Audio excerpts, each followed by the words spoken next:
घराचे स्वप्न तुमचे, जबाबदारी आमची। Satelkar builders and developers Kankavli railway station लगत साकारत आहेत समर्थ साई रेसिडेन्सी, 6 मजली इमारत, पोद्दार इंटरनॅशनल स्कूल अगदी हाकेच्या अंतरावर, 1 BHK 2 BHK फ्लॅट उपलब्ध। बिल्डिंग लगतच डेव्हलपमेंट प्लॅन मधील 12 गुंठे राखीव खुले गार्डन क्षेत्र, सागवानी फ्रेमसह मुख्य दरवाजा, 24 तास पाणी, लिफ्ट, ग्रेनाइट किचन ओटा, कन्सिल फिटिंग मॉड्युलर स्विच।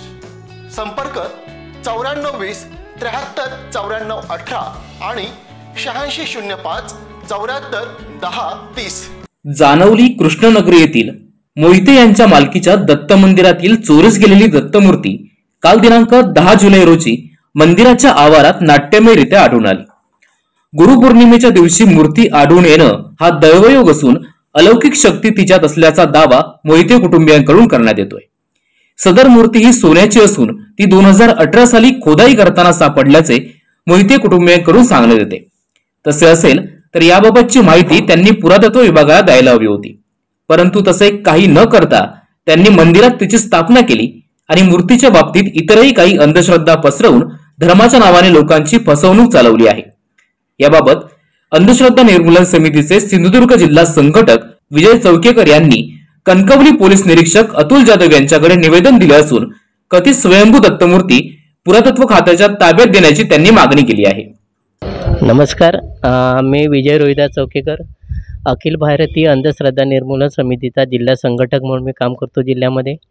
आमची ही समिती देव आणि धर्म यावर कोणत्याही प्रकारे आक्षेप किंवा भाष्य करत नाही, मात्र देव आणि धर्माच्या नावाखाली जे सर्वसामान्य जनतेला लुबाडणाऱ्या भोंदू आणि जादूटोणा करणाऱ्या लोकांविरुद्ध आमचा शावमनाव लढा देतात आणि त्या दृष्टीने आम्ही काम करतो।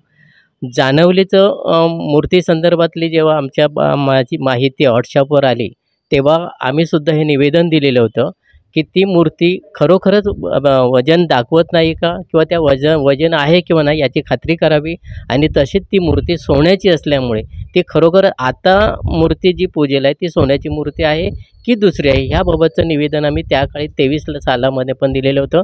मात्र ती मूर्ती प्रतिष्ठापना झालेली असल्यामुळे ना पोलीस निरीक्षक अथवा कुठल्याही शासकीय कार्यालयातून त्यावर कुठलाही आक्षेप झाला नव्हता किंवा चौकशी झाली नाही। आता मात्र सदरची मूर्ती चोरीला गेल्याचे आपल्याला समजलं आणि ती मूर्ती सापडली असंही समजलं।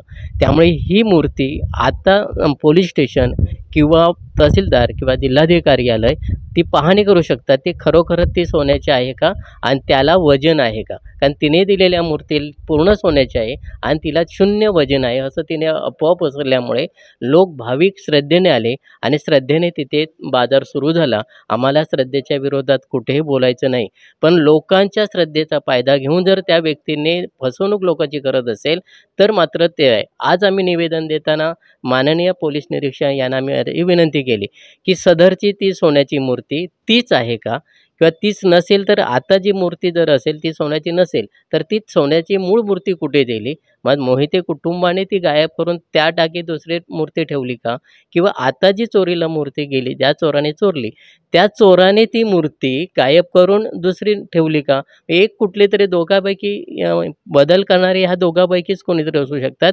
जोपर्यंत चोर सापडत नाही आणि चोर सांगत नाही की मी नेलेली मूर्ती हीच होती तर मग ती मूर्ती निश्चितच मोहिते कुटुंबाने बदलून तिथे ती सोन्याऐवजी दुसरी ठेवली होती, कारण सर्वांना ती सांगत असताना पूर्ण सोन्याची मूर्ती आहे असंच ती सांगते आणि त्यामुळे त्याची खात्री व्हावी। दुसरी आमची मागणी आहे की ही जी मूर्ती आहे ती जमिनीखाली सापडलेली होती आणि जमिनीखाली सापडलेल्या कुठल्याही वस्तूचा प्रथम अधिकार पुरातत्व खात्याला असतो, पुरातत्व जतन विभागाला असतो।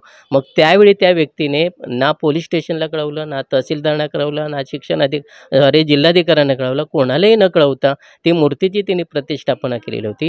त्यामुळे आता जी मूर्ती आहे आता सापडलेली मूर्ती ही मूळ पुरातत्व खात्याकडे जावी ही आमची इच्छा आहे आणि त्या पद्धतीने तपास होण्यासाठी आज आम्ही पोलीस निरीक्षकांना जसं पत्र दिलं तसं तहसीलदारांना पत्र आम्ही देणार आहोत, तसंच पोलीस अधीक्षकांना आम्ही पत्र देणार आहोत, दुपारी जिल्हाधिकारी कार्यालयाला पत्र देणार आहोत आणि त्याच पद्धतीने गुन्हा अन्वेषण खात्याचे जे प्रमुख प्रवीण कोल्हे साहेब ह्याचा तपास करतात त्यांनाही आम्ही निवेदन देणार आहोत। आम्ही कोणाच्याही श्रद्धेच्या विरोधात नाही, ही आमची भूमिका आहे। फक्त अलौकिक शक्ती त्या मूर्तीत असल्याचे जे काय भासवून त्या लोकांची श्रद्धेचा फायदा घेतात, त्या विरोधात आमचा लढा आहे.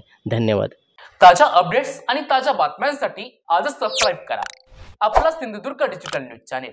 लाईक करा, शेअर करा, कमेंट करा आणि महत्त्वाचं म्हणजे बेल आयकॉनला क्लिक करायला विसरू नका.